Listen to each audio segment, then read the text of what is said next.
League దశలో ఆఖరి match కు సన్ రైజర్స్ రెడీ అయింది. ఉప్పల్లో పంజాబ్ కింగ్స్ తో తలపడబోతోంది. బ్యాటింగ్ కు అనుకూలించే పిచ్ పై ఎస్ఆర్హెచ్ పరుగుల విందు ఇవ్వడం ఖాయమనే అంచనాలున్నాయి. అందుకు తగినట్టే సన్ రైజర్స్ బ్యాటింగ్ తీరు ఉంది. సీజన్ లో ఉప్పల్ స్టేడియంలో ఫస్ట్ ఇన్నింగ్స్ యావరేజ్ స్కోర్ 203 పరుగులుగా నమోదైంది. ఉప్పల్లో ఇప్పటి వరకు ఓవర్ కు 9.94 పరుగులు చొప్పున నమోదయ్యాయి. వర్షం అడ్డుపడకపోతే ఉప్పల్ మ్యాచ్ ఉర్రూతలూగించడం ఖాయమని అభిమానులు ఫిక్స్ అవుతున్నారు. జీటీతో మ్యాచ్ కు ముందు మే 8న లక్నోపై ఎస్ఆర్హెచ్ ఆడింది. ఆ తర్వాత మ్యాచ్ రద్దయింది. అంటే 10 రోజుల తర్వాత మళ్లీ ఆడినట్టు అవుతుంది. లక్నో సూపర్ జెయింట్స్ పై రెచ్చిపోయినట్టుగానే పంజాబ్ కింగ్స్ పైన చెలరేగాలని అభిమానులు కోరుకుంటున్నారు. జట్టుగా చూస్తే సన్ రైజర్స్ హైదరాబాద్ బలంగా ఉంది. సీజన్ లో ఫియర్లెస్ క్రికెట్ ఆడుతోంది. వచ్చిన వాళ్లు వచ్చినట్టుగా బాధేస్తున్నారు. దీంతో ఉప్పల్లో 300 పరుగులు కొట్టినా ఆశ్చర్యపోనక్కర్లేదని ఎక్స్పర్ట్స్ చెబుతున్నారు. బ్యాటింగ్ లో ట్రావిస్ హెడ్, అభిషేక్ శర్మపై అంచనాలు ఎక్కువగా ఉన్నాయి. నితీష్ కుమార్ రెడ్డి కూడా ఆకట్టుకుంటున్నాడు.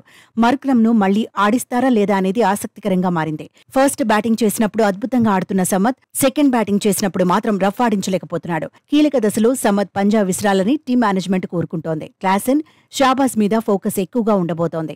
Sun Risers Hyderabad first bowling చేస్తే అభిషేక్ శర్మ తొలుత బ్యాటింగ్ చేస్తే నటరాజన్ ఇంపాక్ట్ ప్లేయర్ గా బరిలో దిగే అవకాశం ఉంది. బౌలింగ్ లో సన్ రైజర్స్ హైదరాబాద్ కు భువనేశ్వర్ కీలకంగా మారిపాడు. సీజన్ ఆరంభంలో పెద్దగా పేలకపోయినా ఇప్పుడు ఫామ్ అందుకున్నాడు.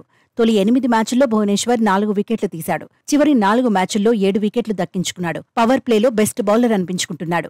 సీజన్ లో పవర్ ప్లేలో ఎక్కువ వికెట్లు తీసిన బౌలర్ భువీనే. 11 వికెట్లలో 10 వికెట్లు పవర్ ప్లేలోనే సాధించాడు. కమిన్స్, నటరాజన్, జయదేవ్ ఉనాద్గత్ పైన ఎక్స్పెక్టేషన్స్ హెవీగా ఉన్నాయి. పంజాబ్ కింగ్స్ పై గెలిస్తే ఎస్ఆర్హెచ్ టాప్ 2లో నిలిచే అవకాశం ఉంటుంది. కాకపోతే కేకేఆర్ చేతిలో రాజస్థాన్ రాయల్స్ ఓడిపోవాలి. ఇక పంజాబ్ కింగ్స్ మాత్రం బలమైన జట్టుకు షాక్ ఇవ్వాలనుకుంటోంది. కీలక ప్లేయర్లు లేకపోయినా సత్తా చాటాలనుకుంటోంది. వివిధ కారణాలతో Rabada, Livingstone, Sam Curran, Bairstow, Sikandar Raza Punjab Kings కు దూరమయ్యారు. జట్టును జితేష్ శర్మ నడిపించబోతున్నాడు. ఫారిన్ ప్లేయర్లలో రోసో, ఎల్లిస్ మాత్రమే అందుబాటులో ఉన్నారు. శశాంక్ సింగ్, అశుతోష్ శర్మపై పంజాబ్ కింగ్స్ ఎక్కువగా ఆశలు పెట్టుకుంది. సీజన్లో హర్షల్ పటేల్ అద్భుతమైన ఫామ్లో ఉన్నాడు. ఉప్పల్లో ఎలా రాణిస్తాడనేది ఆసక్తికరంగా మారింది. హర్షదీప్ సింగ్ పైన అంచనాలు ఎక్కువే ఉన్నాయి.